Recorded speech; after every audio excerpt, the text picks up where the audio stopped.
Buenos días, les habla el abogado Carlos Montilva. En esta oportunidad voy a conversar un poco sobre el procedimiento penal acusatorio y hablar un poquito sobre la estructura penal, la descripción de la estructura del proceso penal, cómo está organizada penalmente, el derecho penal acusatorio, los derechos de la víctima y derechos de la persona capturada, haciendo cumplimiento de la materia de procedimiento penal acusatorio. Iniciamos de la siguiente manera. En la estructura del proceso penal está regulada por el Código Orgánico Procesal Penal y se rige por un sistema acusatorio. Una de las funciones constitucionales por excelencia y atribución constitucional por excelencia también la tiene el Ministerio Público en la fase investigativa. Es el titular inclusive de la acción penal. ¿Okay? En esas fases del proceso, el Ministerio Público o el objetivo del Ministerio Público es recabar los elementos de convicción para darle continuidad a una investigación sobre una conducta que está dentro de las leyes penales, ¿okay?, que van a ser reguladas a través del Código Orgánico Procesal Penal desde el inicio de una investigación hasta la culminación de ese proceso mediante una sentencia. ¿Okay? El inicio, pues, de este proceso de investigación puede ser a través de denuncia, querella o solicitud de orden de aprehensión. Por la denuncia, la víctima va para la unidad de atención a la víctima, por citar un ejemplo, y denuncia a una persona que cometió un delito en contra de esa víctima, o puede ser tal vez por querella o por flagrancia. Cuando ya pasa un hecho flagrante, pues automáticamente la persona es aprehendida, y una vez que es aprehendida, el ente que aprende a esa persona, el ente policial que aprende a esa persona, pues notifica al Ministerio Público, y el Ministerio Público inicia una investigación de ello, ¿sí?, para presentarlo en el tiempo establecido por la norma ante el Tribunal de Control. Esos hechos flagrantes es cuando se están cometiendo, como diríamos, se dice coloquialmente, en caliente por la persona que comete el delito. En esta actividad, el Ministerio Público se apoya siempre de la policía investigativa para que le ayude a recabar los elementos de convicción e investigativos para sustentar esa investigación. En ese proceso se pueden recabar pruebas testimoniales, se pueden recabar pruebas documentales y experticias. Hemos escuchado lo que se llama la experticia forense. Una vez analizado esa información por parte del Ministerio Público, puede inclusive llegar al acto conclusivo. Sus actos conclusivos se subdividen de la siguiente manera: archivo fiscal, solicitud de sobreseimiento y la acusación. En el archivo fiscal, pues el fiscal del Ministerio Público observa de que las actuaciones o de los elementos recabados durante la investigación no son suficientes para acusar a una persona y no hay elementos que le permitan proseguir a esa investigación.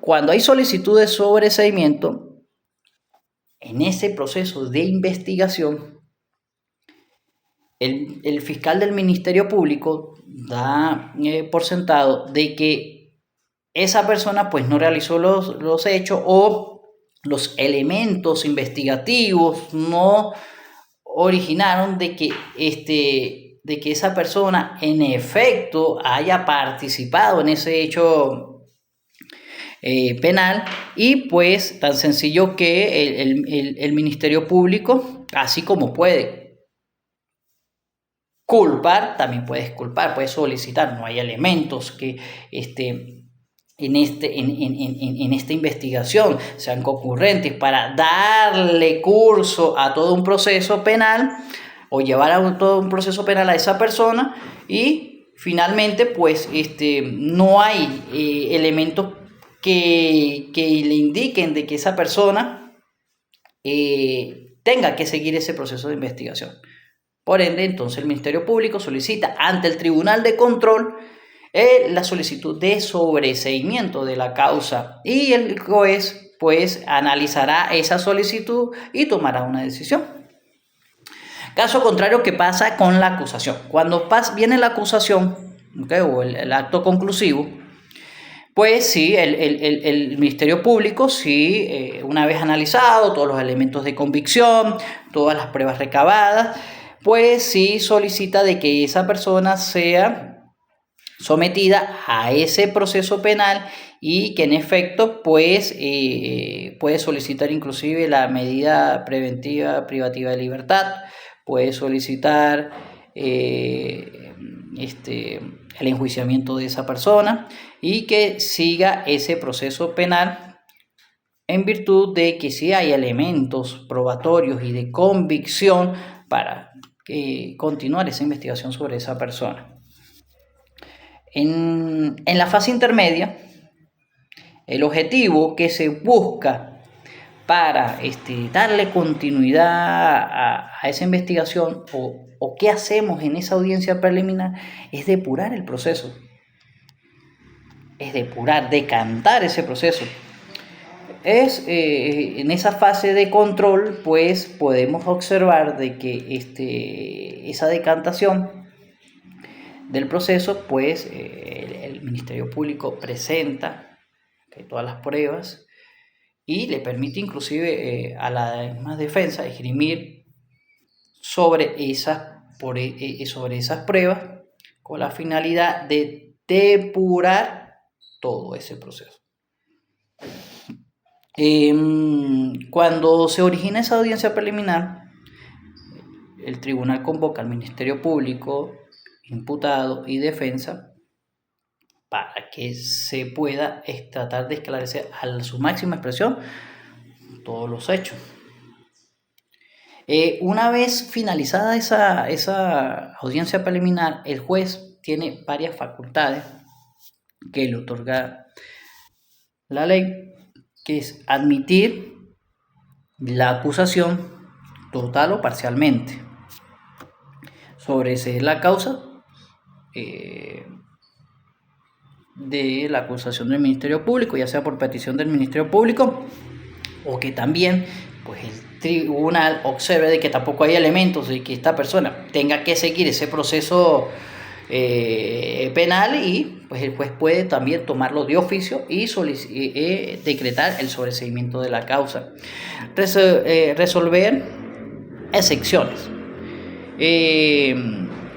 Las excepciones procesales, cuando la defensa una vez observa de que hubo algunos elementos o algunos vicios durante la investigación, pues emite un escrito de excepciones para que sean resueltas en plena audiencia por parte del ciudadano juez, y el ciudadano juez pues darle respuesta y resolver esas excepciones, con la finalidad de que se pueda depurar todo ese proceso.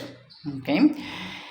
Sentenciar por admisión de los hechos. Tenemos dos vías por la admisión de los hechos, ya sea por admisión de los hechos para una imposición inmediata de la pena, que esto quiere decir que la persona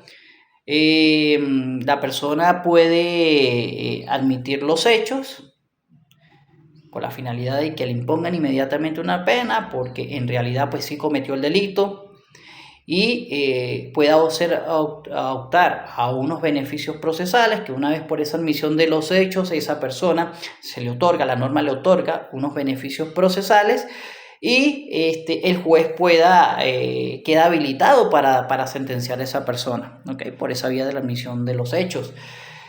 Por la admisión de los hechos para una suspensión condicional del proceso, eso siempre y cuando aquellos delitos que son menores a 10 años, esa persona pueda optar a esos beneficios procesales una vez que admita los hechos para una suspensión condicional del proceso. El tribunal impondrá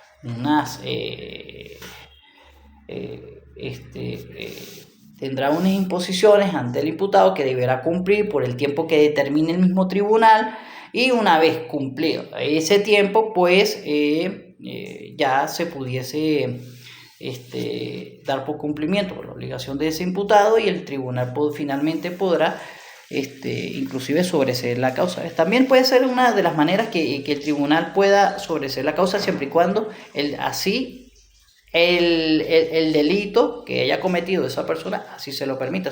Por lo general son delitos menores, y pues el tribunal pues otorga esa suspensión condicional del proceso. Ojo, y hay que tener claro, solamente para delitos pequeños, ¿ok?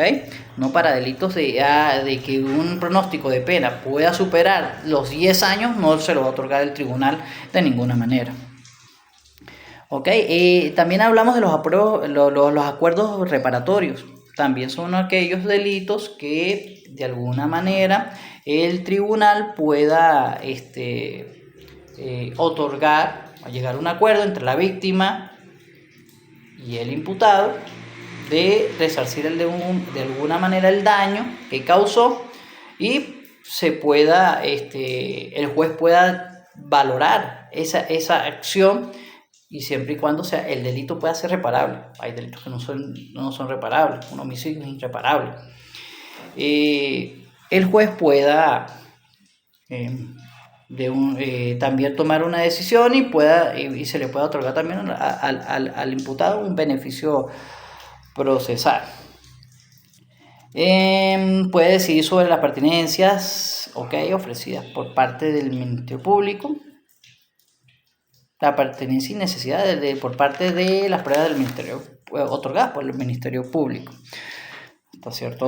hasta cierto punto, ¿ok? Vamos a continuar conversando un poquito también sobre la jurisdicción penal venezolana, cómo está organizada.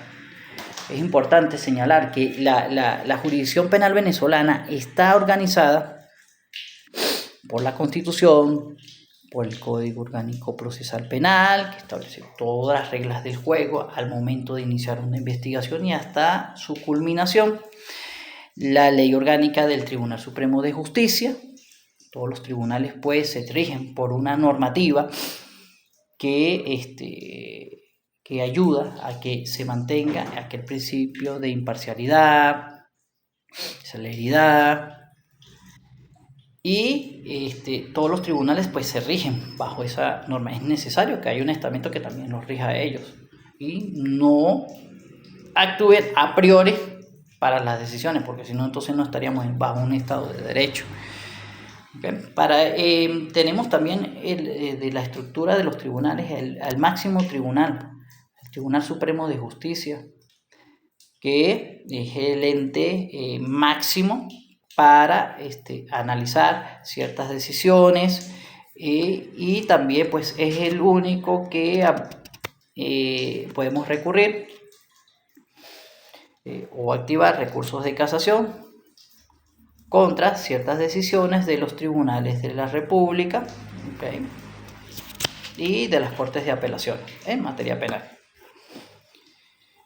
Conoce también recursos de revisión, de sentencias definitivamente firmes, y pues fija la jurisprudencia, que son las decisiones, ¿okay?, de los tribunales en nuestro país, y como fuente de derecho, ¿okay? También se maneja los tribunales también por ciertas decisiones del TCJ, pues con materia de jurisprudencial y como fuente de derecho, pues pueden tomar también decisiones sobre ciertos casos, pues lo puede ayudar a decidir. Los tribunales de la República ¿cómo están constituidos? Okay. Tenemos juzgados de control, juzgados de juicio y de ejecución, tribunales de ejecución. También tenemos los tribunales de segunda instancia, que son los conocidos las cortes de apelaciones o de alzada. También tenemos jurisdicciones especiales, tales como son la jurisdicción penal militar y también tenemos la jurisdicción penal de adolescentes, que esta jurisdicción, la jurisdicción penal militar, también tiene sus tribunales de control, de juicio, de apelaciones. Y en el caso de niño y adolescente, pues se aplican solo regímenes especiales de responsabilidad penal, ¿okay? Para los niños, niñas y adolescentes, a través de lo establecido por la Ley Orgánica para los niños, niñas y adolescentes, LOPNA, que establece sus procedimientos especiales para llevar las causas penales a través de o normar esas conductas asumidas por los adolescentes a través de esa norma especial. Hablé un poquito del derecho acusatorio. El derecho acusatorio en Venezuela se caracteriza por ser un sistema bien definido o las funciones bien definidas por parte del Ministerio Público, que es llevar su investigación hasta las últimas consecuencias y pues garantizarle a la víctima de que se va a hacer justicia. Y de esta manera, pues, la víctima ha tenido unas evoluciones positivas de que la víctima, pues, sí va a tener un carácter más protagónico, porque puede iniciar las investigaciones de manera un poquito más directa y, pues puede tener ese feedback que va a tener entre el Ministerio Público o entre el mismo fiscal y la víctima para que ese hecho sea sancionado y castigado como está establecido en la ley. Con respecto al derecho consagrado a una víctima, pues sí, están consagrados en el artículo 23 y 30 de la Constitución y establecidos en el Código Orgánico Procesal Penal y en la Ley de Protección a la Víctima. Entonces, tenemos un sistema garantista que de alguna manera u otra pues busca de que se cumpla hasta sus extremos de ley en materia penal castigar un hecho punible cometido de naturaleza punitiva, carácter penal, las conductas contrarias a la norma. Bueno, finalmente esto es un tema que abarcaría más minutos, pero lo permitido por la universidad y lo solicitado por la profesora, pues se trató de sacar un extracto de todo lo que abarca todo este proceso penal acusatorio. Sin embargo, pues los elementos acá narrados y debidamente con su explicación, pues es un extracto de todo lo que es este andar del proceso penal dentro de inclusive las figuras más marcadas dentro de este proceso y pues de que en efecto pues sí tenemos un organismo que se encarga de llevar hasta sus últimas consecuencias esas conductas penales cometidas hacia las personas o víctimas. Muchísimas gracias por su atención. Espero a futuro pues continuar con este tipo de dinámicas y de exposiciones en las cuales podamos hacer un poquito más abiertos y hablar un poquito más sobre este mundo penal acusatorio y sobre la parte procedimental también de materia penal, una de las ramas que me parecen que son de las más bonitas que tenemos acá en el derecho venezolano. Muchísimas gracias por su atención y espero que haya sido de su agrado esta breve intervención de mi parte.